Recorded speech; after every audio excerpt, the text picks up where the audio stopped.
Hi guys. So നമ്മൾ ഇന്നത്തെ വീഡിയോയിൽ സ്ട്രിങ്ങിനെ കുറിച്ചാണ് കുറച്ചും കൂടി ഇൻഡെപ്ത് ആയിട്ട് നമ്മൾ നോക്കാൻ പോകുന്നത്. ഓക്കെ. സോ നമ്മൾ മുമ്പ് എഴുതിയിരുന്നു സ്ട്രിങ് സിംഗിൾ കോട്ട്സിൽ ഓപ്പൺ ചെയ്തിട്ട് പിന്നെ സിംഗിൾ കോട്ട്സിനെ നമ്മൾ എൻഡ് ചെയ്യുന്നു ഇൻ ബിറ്റ്വീൻ.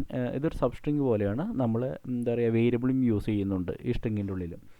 ഓക്കെ. സോ നമ്മൾ മുമ്പ് പറഞ്ഞിരുന്നു സിംഗിൾ കോട്ട്സ് അല്ലെങ്കിൽ ഡബിൾ കോട്ട്സ് നിങ്ങൾക്ക് യൂസ് ചെയ്യുക എന്നുള്ളത്. ഓക്കെ. സോ നിങ്ങൾ എന്താണ് യൂസ് ചെയ്യുന്നത് വെച്ചാൽ അത് കൺസിസ്റ്റൻ്റ് ആയിട്ട് യൂസ് ചെയ്യുക. ഇപ്പോൾ സിംഗിൾ കോട്ട്സ് ആണ് യൂസ് ചെയ്യണമെങ്കിൽ സിംഗിൾ കോട്ട്സ് യൂസ് ചെയ്യുക, ഡബിൾ കോട്ട്സ് ആണെങ്കിൽ ഡബിൾ കോട്ട്സ് യൂസ് ചെയ്യാം. ഇപ്പോൾ ഞാനിവിടെ സിംഗിൾ കോട്ട്സ് ഓപ്പൺ ചെയ്തിട്ട് എനിക്ക് ഡബിൾ കോട്ട്സിൽ അവസാനിപ്പിക്കണം എന്ന് വെച്ച് കഴിഞ്ഞാൽ എറർ വരും. ഓക്കെ. സോ ഇതൊരു എററാണ്, അത് നടക്കില്ല. അപ്പോൾ നിങ്ങൾ എന്താണോ യൂസ് ചെയ്യുന്നത് അത് കൺസിസ്റ്റൻ്റ് ആയിട്ട് യൂസ് ചെയ്യുക. സിംഗിൾ കോട്ട്സ് ഓപ്പൺ ചെയ്യുകയാണെങ്കിൽ സിംഗിൾ കോട്ട്സ് തന്നെ വെച്ച് ഓപ്പൺ ചെയ്യുക, ക്ലോസും ചെയ്യുക. അതല്ല ഡബിൾ കോട്ട്സ് ആണെങ്കിൽ തിരിച്ച് ഡബിൾ കോട്ട്സ് തന്നെ ചെയ്യാം. ഓക്കെ.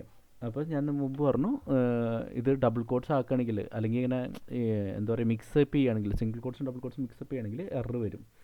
ഓക്കെ, നടക്കില്ല എന്നുള്ളത്. അപ്പോൾ ഞാൻ ഒരു എക്സാമ്പിൾ കാണിക്കുകയാണെങ്കിൽ ഇപ്പോൾ ഡബിൾ കോട്ട്സ് കൊടുത്തിട്ട് നമ്മൾ സേവ് ചെയ്തിട്ട് നമുക്ക് ബ്രൗസറിൽ പോയി ചെക്ക് ചെയ്ത് കഴിഞ്ഞാൽ കൺസോൾ ഓപ്പൺ ചെയ്യാം. അപ്പോൾ നമുക്ക് കുറച്ചുകൂടി മനസ്സിലാവും എന്താണെന്നുള്ളത്. റൺ ചെയ്ത് കഴിഞ്ഞാൽ ഇവിടെ എഴുതിയിട്ടുണ്ട് സിൻടാക്സ് എററാണ് വന്നേക്കുന്നത്.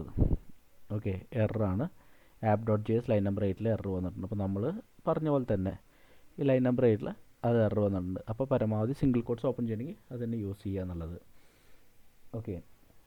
സോ ഇവിടെ എനിക്കൊരു ഇതെന്ന് വെച്ചാൽ എനിക്ക് ഇപ്പോൾ ഈ സിംഗിൾ കോട്ട്സ് എനിക്ക് കാണിക്കണം നമ്മുടെ ഔട്ട്പുട്ടിൽ. ഇപ്പോൾ നമ്മുടെ ഔട്ട്പുട്ട് ചെക്ക് ചെയ്ത് കഴിഞ്ഞാൽ ഇവിടെ സിംഗിൾ കോട്ട്സ് കാണിക്കണം. അപ്പോൾ അതെങ്ങനെ കാണിക്കാം എന്നുള്ളത് നിങ്ങൾക്കറിയോ? സോ ഒരു വേ അത് കാണിക്കാനുള്ളതെന്ന് വെച്ചാൽ ഞാനിവിടെ ഡബിൾ കോട്ട്സ് ഓപ്പൺ ചെയ്തു, സിംഗിൾ കോട്ട്സ് കഴിഞ്ഞിട്ട് ഡബിൾ കോട്ട്സ് ക്ലോസ് ചെയ്തു. അപ്പോൾ എന്നിട്ട് സേവ് ചെയ്യാം, എന്നിട്ട് നമുക്ക് റീലോഡ് ചെയ്താക്കാം. എനിക്ക് സിംഗിൾ കോട്ട്സ് കാണിക്കാൻ പറ്റും ഇപ്പോൾ. ഓക്കെ. സോ ഇതൊരു വേ ആണ്. എന്ന് വെച്ചാൽ ഞാനൊരു ഡബിൾ കോട്ട്സ് ഓപ്പൺ ചെയ്തു, എന്നിട്ട് ഡബിൾ കോട്ട്സ് ക്ലോസ് ചെയ്തു. അപ്പോൾ ഇത് ഡബിൾ കോട്ട്സിൻ്റെ ഉള്ളിലെല്ലാം അത് സ്ട്രിങ് ആയിട്ട് എടുക്കും. ഓക്കെ, അത് ചെക്ക് ചെയ്യില്ല, എന്തൊക്കെയാണ് ക്യാരക്ടറെന്ന് ചെക്ക് ചെയ്യില്ല, അത് എൻ്റെ സ്ട്രിങ് ആയിട്ട് എടുക്കും. ഓക്കെ. സോ അതാണ് ഇവിടെ എടുത്തത്, നമ്മളെന്താ സ്ട്രിങ് ആയിട്ട് കൊടുത്തത്. അപ്പോൾ സിംഗിൾ കോട്ട്സ് കൊടുത്തു. സോ അത് വർക്ക് ചെയ്തു. ഓക്കെ, ഇതൊരു ഞാൻ കാണിച്ചെന്നുള്ളൂ ഇങ്ങനെ കൊടുക്കാമെന്നുള്ളത്. സിംഗിൾ കോട്ട്സ് നമുക്ക് ഇങ്ങനെ പ്രിൻ്റ് അയക്കുക എന്നുള്ളത്. ഓക്കെ. സോ ഈ സ്ട്രിങ്ങിനെ എനിക്ക് റീസ്ട്രക്ചർ ചെയ്യണം. ഇപ്പം ഞാൻ മുമ്പ് പറഞ്ഞിരുന്നു നമുക്ക് ഡബിൾ കോട്ട്സ് കൊടുക്കാം അല്ലെങ്കിൽ സിംഗിൾ കോട്ട്സ് വെച്ച് നമുക്ക് സ്ട്രിങ് ചെയ്താന്ന്. അതോടൊപ്പം ഞാൻ ഒരു കാര്യം കൂടി പറഞ്ഞു, നമുക്ക് വേണമെങ്കിൽ ബാക്ക് ടിക്ക് യൂസ് ചെയ്യാന്നുള്ളത്. ഓക്കെ, ബാക്ക് ടിക്ക് യൂസ് ചെയ്തിട്ട് നമുക്ക് സ്ട്രിങ് ഫോം ചെയ്യാന്നുള്ളത്. ഇപ്പം നമുക്ക് ചെക്ക് ചെയ്ത് നമുക്ക് 3 പീസാണ് ഈ സ്ട്രിങ്ങിൻ്റെ ഉള്ളിൽ, അല്ലെങ്കിൽ 3 സബ് സ്ട്രിങ് കമ്പൈൻ ചെയ്തിട്ട് ഒരു സ്ട്രിങ് ആക്കി മാറ്റിയെന്ന് പറയാം. ഇതൊരു പീസ്, ഇതൊരു പീസ്, ഇത് വേറെ പീസ്. അപ്പോൾ മൊത്തം 3 പീസ് ഉണ്ട് ഇപ്പോൾ നമ്മുടെ കയ്യിൽ. അപ്പം നമുക്ക് ബാക്ക് ടിക്ക് വെച്ച് യൂസ് ചെയ്യാം. എനിക്ക് സിംഗിൾ കോട്ട്സും ഒക്കെ ഞാൻ റിമൂവ് ചെയ്തിട്ട് ഞാൻ പ്ലസ് ഒക്കെ റിമൂവ് ചെയ്യാം.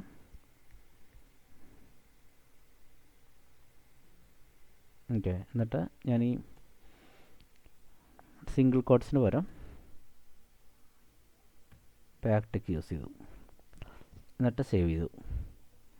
ഓക്കെ. ഇപ്പം നമ്മളൊന്നും ചെയ്തിട്ടില്ല, നമ്മൾ ആ സിംഗിൾ കോട്ട്സ് എല്ലാം റിമൂവ് ചെയ്തു. സിംഗിൾ കോട്ട്സ് ഒക്കെ റിമൂവ് ചെയ്തു. ആ കോൺകാറ്റിനേഷനൊക്കെ നമ്മൾ റിമൂവ് ചെയ്തിട്ട് ബാക്ക് ടിക്കാണ് നമ്മൾ യൂസ് ചെയ്യുന്നത്. അപ്പോൾ ബാക്ക് ടിക്ക് യൂസ് ചെയ്തിട്ട് സ്ട്രിങ് നമുക്ക് കമ്പൈൻ ചെയ്യാമെന്ന് നമ്മൾ പറഞ്ഞിരുന്നു. അപ്പോൾ അതെങ്ങനെയാണെന്ന് നമ്മൾ ചെക്ക് ചെയ്യാൻ പോകുന്നത്. ഓക്കെ. ഇപ്പം നമുക്ക് 2 ബാക്ക് ടിക്ക് ഉണ്ട്. ഇത് ഒന്ന് ഓപ്പണിങ്, ഇത് closing back tick. Okay. So അതിൻ്റെ ഉള്ളിലെല്ലാം ഇത് ടെക്സ്റ്റായിട്ടാണ് എടുക്കുക. ആ ബാക്ക് ടിക്കിൻ്റെ ഉള്ളിൽ നമ്മൾ സിംഗിൾ കോട്ട്സ് കൊടുക്കുന്ന പോലെ തന്നെ ഇതിവിടെ ബാക്ക് ടിക്ക് കൊടുത്തു മാത്രം, ടെക്സ്റ്റായിട്ട് എടുത്തു. നമുക്ക് ചെക്ക് ചെയ്യാം എന്താണ് നമ്മുടെ ഔട്ട്പുട്ട് വരുന്നത് എന്നുള്ളത്. നമ്മുടെ ഔട്ട്പുട്ട് ഇപ്പോൾ വരുന്നത് കറണ്ട് റിസൾട്ട് എന്ന് പറഞ്ഞത്, കാരണം അത് കംപ്ലീറ്റ് സ്ട്രിങ് ആയിട്ട് എടുത്തു ബാക്ക് ടിക്ക് കൊടുത്തപ്പോൾ. നമ്മൾ വേരിയബിളാണെന്ന് മെൻഷൻ ചെയ്തിട്ടില്ല ഇതിൻ്റെ ഉള്ളിൽ, അതിനറിയില്ല വേരിയബിളാണെന്ന്, കാരണം ബാക്ക് ടിക്കിൻ്റെ ഉള്ളിൽ അതിനെ സംബന്ധിച്ചിട്ട് എല്ലാം സ്ട്രിങ് ആണ്. അപ്പോൾ അതുകൊണ്ട് അത് എടുത്തു. ഓക്കെ. സോ നമുക്ക് ഈ കറണ്ട് റിസൾട്ട് എന്ന് പറയാം, അതിൻ്റെ ഉള്ളിലത്തെ വാല്യൂ ആണ് നമുക്ക് കിട്ടേണ്ടത് എന്നുള്ളത്. അതെങ്ങനെ കിട്ടുമെന്ന് വെച്ചാൽ നമുക്ക് ഡോളർ എന്നിട്ട് ഒരു കേർലി ബ്രാക്കറ്റ് ഓപ്പൺ ചെയ്യുക, ആ വേരിയബിളിൻ്റെ എൻഡിങ്ങിൽ കേർലി ബ്രാക്കറ്റ് ക്ലോസ് ചെയ്യുക. ഓക്കെ. എന്നിട്ട് നമുക്ക് സേവ് ചെയ്യാം. സോ ഇതിൻ്റെ ഉള്ളിൽ ഇത് എന്താ വെച്ചാൽ വേരിയബിളായിട്ട് എടുക്കും. ഇപ്പോൾ കറണ്ട് റിസൾട്ട് വരുമ്പോൾ നമുക്ക് വേണമെങ്കിൽ 1+1 കൊടുത്തു കഴിഞ്ഞാൽ 2 എന്ന് കിട്ടും. അത് ആക്ച്വലി അത് സ്ട്രിങ് ആയിട്ട് എടുക്കില്ല, അത് ഓപ്പറേഷനായിട്ട് എടുക്കും. അല്ലെങ്കിൽ അതിൻ്റെ വാല്യൂ എന്താണെന്ന് വെച്ചാൽ അതെന്ത് പെർഫോം ചെയ്യേണ്ട, അല്ലെങ്കിൽ എന്താ വാല്യൂ എന്ന് വെച്ചാൽ വേരിയബിളിൻ്റെ അതെടുക്കും. ഓക്കെ. സോ ഇങ്ങനെയാണ് നമ്മൾ ഈ കറണ്ട് റിസൾട്ടിൻ്റെ വാല്യൂ എടുക്കുക. സോ ബാക്ക് ടിക്ക് ഓപ്പൺ ചെയ്ത് ക്ലോസ് ചെയ്ത് കഴിഞ്ഞാൽ മൊത്തം സ്ട്രിങ് ആയിട്ട് എടുക്കുമെങ്കിലും ഇത് ചെക്ക് ചെയ്യുമ്പോൾ ഇത് ഡോളർ എന്നിട്ട് കേർലി ബ്രാക്കറ്റ് ഉണ്ട്. അപ്പോൾ അതിന് മനസ്സിലാവും ഇതിൻ്റെ ഉള്ളിൽ ഇത് പ്രിൻറ്റ് ചെയ്യാനുള്ളതല്ല, അല്ലെങ്കിൽ ഇത് ഇതിൻ്റെ ഉള്ളിലത്തെ വാല്യൂ ആണ് നമുക്ക് എടുക്കേണ്ടത്. ഇത് കറണ്ട് റിസൾട്ട് ഡയറക്റ്റ് പ്രിൻറ്റ് ചെയ്യല്ല വേണ്ട, ഇതിൻ്റെ ഉള്ളിലത്തെ വാല്യൂ എന്ന് വെച്ചാൽ അതാണ് എടുക്കേണ്ടതെന്ന് മനസ്സിലാവും.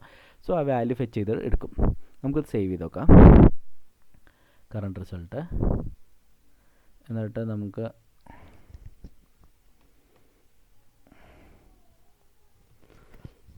സോ കറണ്ട് റിസൾട്ടിൻ്റെ വരാം. ഓക്കെ, നമുക്ക് ചെക്ക് ചെയ്യാം ആദ്യം. സോ കറണ്ട് റിസൾട്ട് ഇവിടെ നമുക്ക് 20 എന്ന് പറഞ്ഞു, ഇവിടെ 20 വന്നിട്ടുണ്ട്. സോ നമുക്ക് ആ വാല്യൂ കിട്ടിയിട്ടുണ്ട്, കറണ്ട് റിസൾട്ടിൻ്റെ വാല്യൂ കിട്ടിയിട്ടുണ്ട്. പക്ഷേ നമുക്ക് ഐഡിയലി ഈ 20 അല്ല കാണിക്കേണ്ടത്, നമ്മൾ മുമ്പ് പറഞ്ഞു 0 ആണ് കാണിക്കേണ്ടത്. അപ്പോൾ ഡീഫോൾട്ട് റിസൾട്ടാണ് നമ്മൾ കോപ്പി ചെയ്ത് ഇവിടെ ഇടാൻ പോകുന്നത്.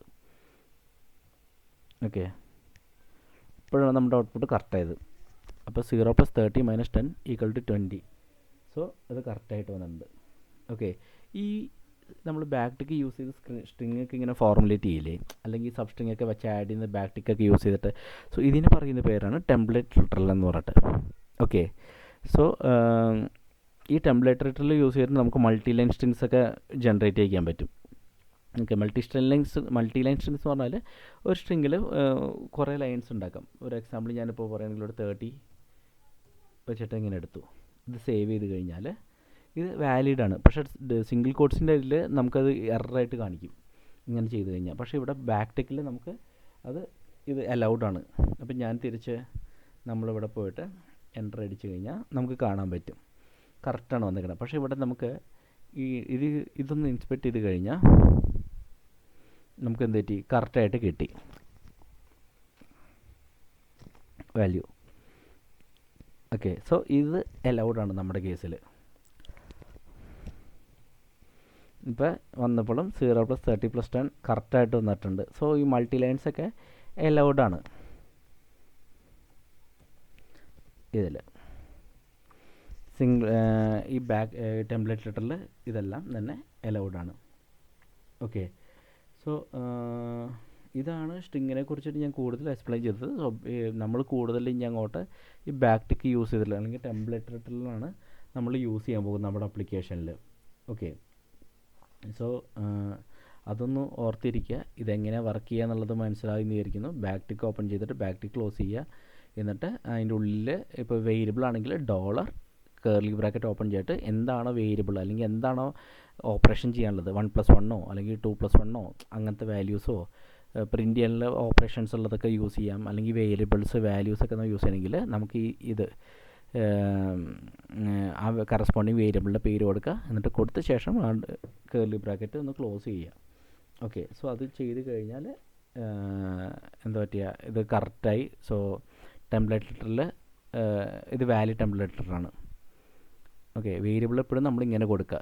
പക്ഷേ ബാക്ക് ടിക്ക് ഓപ്പൺ ചെയ്ത് ക്ലോസ് ചെയ്യുക. എവിടെ വരെയാണെന്ന് വെച്ചാൽ അവിടെ വരെ ക്ലോസ് ചെയ്തിട്ട് വേരിയബിൾസിനെ ഇതിൻ്റെ ഉള്ളിൽ റാപ്പപ്പ് ചെയ്തിടുക. ഡോളർ കേർലി ബ്രാക്കറ്റിൻ്റെ ഉള്ളിൽ റാപ്പപ്പ് ചെയ്തിടുക. സോ ഇന്നത്തെ വീഡിയോ ഇത്രേ ഉള്ളൂ. സോ ടെംപ്ലേറ്റ് ലിറ്ററിനെ എനിക്കൊന്ന് എക്സ്പ്ലെയിൻ ചെയ്ത് തരണമായിരുന്നു എന്താണെന്നുള്ളത്. ഒരു ഐഡിയ കിട്ടിയെന്ന് വിചാരിക്കുന്നു ടെംപ്ലേറ്റ് ലിറ്ററിൻ്റെ. ഇനി അങ്ങോട്ട് ഇത് ES6-ൻ്റെ പ്രോപ്പർട്ടിയാണ്, ലേറ്റസ്റ്റ് ജാവാസ്ക്രിപ്റ്റിൻ്റെ ഒരു അഡ്വാൻസ് പ്രോപ്പർട്ടിയാണെന്ന് പറയാം ഈ ടെംപ്ലേറ്റ് ലിറ്ററിലൊക്കെ. സോ ഇതായിരിക്കും നമ്മുടെ പ്രോഗ്രാമിൽ കൂടുതൽ നമ്മൾ യൂസ് ചെയ്യുക. ഇന്നത്തെ വീഡിയോ ഇവിടെ വെച്ച് ഞാൻ റാപ്പപ്പ് ചെയ്യാം. Thanks lot, by.